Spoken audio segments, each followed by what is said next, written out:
Now we're going to move on to the horizontal transformations of a graph. And again, we'll work with our x squared function. I have a fresh graph here, 0, 0, 1, 1, and 4, comma 2 are the 3 points that I have noted there, but that is the square root function. And so if I wanted to, mention this before, if I want to shift this graph horizontally, I have to add or subtract inside the function, okay? And it's going to be the opposite sign of the direction in which I want that to shift. So I'll explain why using this example. If I were to, let's say, shift this f of, let's go with x plus, let's go with 3. So x plus 3 is, the plus 3 is being done inside the function.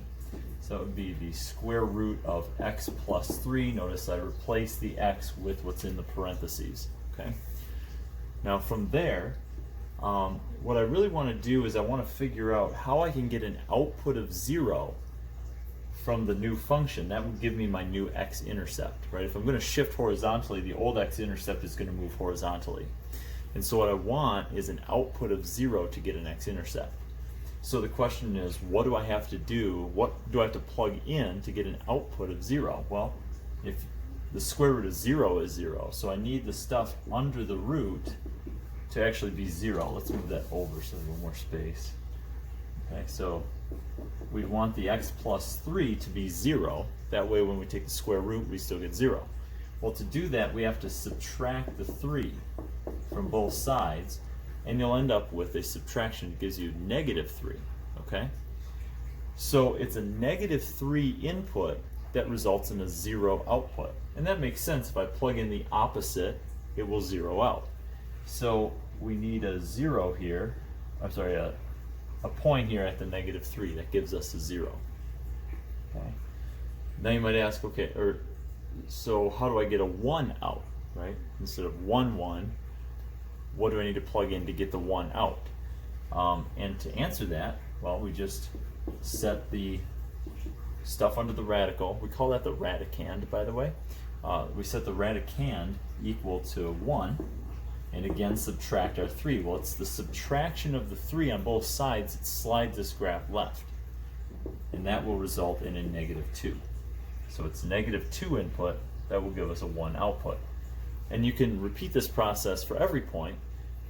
Whatever you want for the output, you would have to subtract on both sides, and that will slide everything left. Okay, so our point here at 4, comma 2 will slide left 3 units and be at 1, comma 2.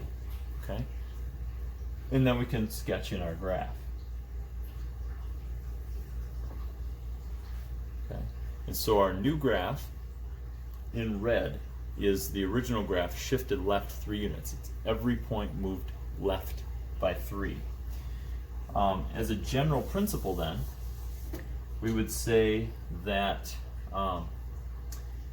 f of x minus h is a horizontal shift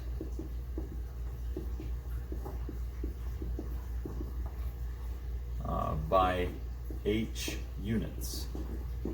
Okay, so it's shifting this h units, whatever h, we use h probably for horizontal, I assume. So h is what we would be subtracting. Now the reason we're subtracting it is because we need the opposite sign. Okay, so here, to get the negative 3 to be your h, you would have to have a double negative. So basically what we're doing is, if x minus h needed to turn into x plus 3, the h would itself have to be a negative 3. Okay? And then the double negative, it'd be x minus the negative 3, and the double negative creates the plus, the x plus 3. Okay, so whatever is in here, the opposite sign is the h, and the h is your shift. So in x plus 3, h is negative 3, and that gives you your horizontal shift. Okay? Okay, now if that were positive on the inside, so let's take a look at that. If I had a function like f of x minus 2, for instance, h is positive here, right? So the inside is negative, but h then becomes positive. And that would be the same as the square root of x minus 2. H ends up being a positive 2. Okay, and then this ends up being a horizontal shift by 2 units right. Okay, so it's 2 units right. So the right matches the sign on the h, which is the opposite of the sign in the function. So here x minus 2 is a shift over 2. So the x-intercept comes over 2, the point up at 1 goes over 2, the point up at 2 goes over 2, and you end up with another new function shifted to the right 2 units. Okay. So our horizontal shift then can be found by, again, taking the opposite of whatever's being added or subtracted inside the function. Okay, so now let's look at horizontal compressions and stretches.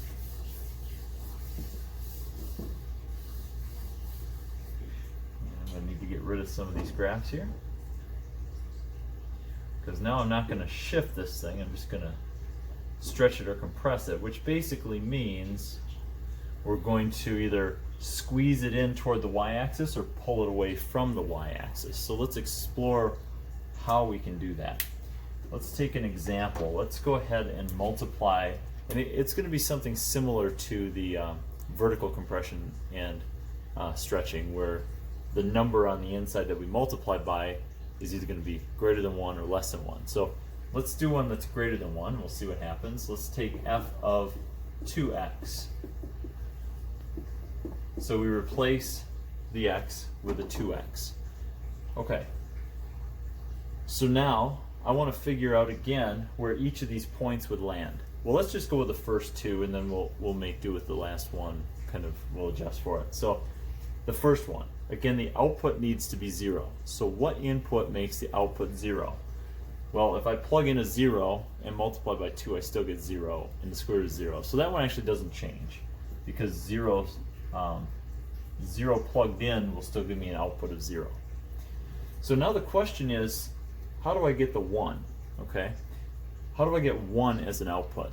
Well, to get 1 as an output, I would need to solve the equation 2x equals 1, right? Because an output of 1, then you take the square root, and that gives you a final output of 1. Well, I divide both sides by 2, and x would be 1/2. Well, it seems a little strange, but what happens then is that at an x value of 1/2, the graph has an output of 1. Okay? Then, if I wanted to get an output of 2 to the whole function, I need the stuff under the root to be a 4, right? So that when I take the square root, I get a 2. So I would need 2x equal 4 to get my final output of 2. And when I do that, I divide out the 2, and my x value is 2. So that means 2 comma 2. If I plug in a 2, multiply it by 2, I get 4. Take the square root, I get back to 2. And so the output of 2 comes from an input of 2. So 2 comma 2 is on the graph. Okay. So what we're going to find is that if I were to plug in, let's keep going. Let's say I put a 9 into the original function, I would get out a 3, right? So to get an output of 3, I would need a 9 on the inside. 2x equal 9 gives me an x value of 9/2, which is 4.5. So I'd have to be over 4.5 to go up 3. Okay? And so, let me go up 3. And so what we're going to end up with is a compression of the graph, right? It's actually compressing this thing horizontally. All right?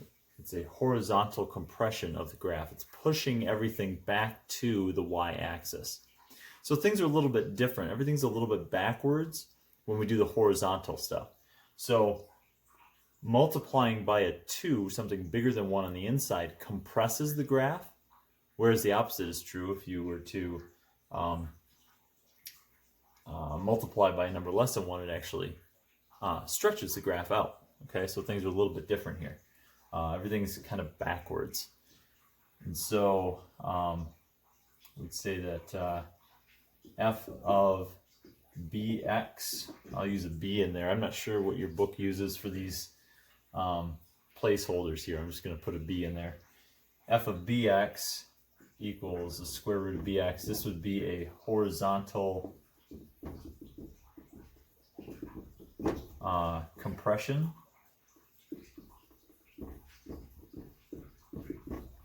When b is greater than 1, and it's a horizontal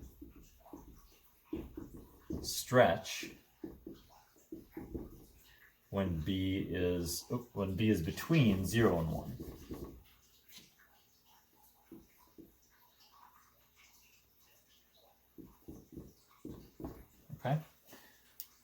Okay.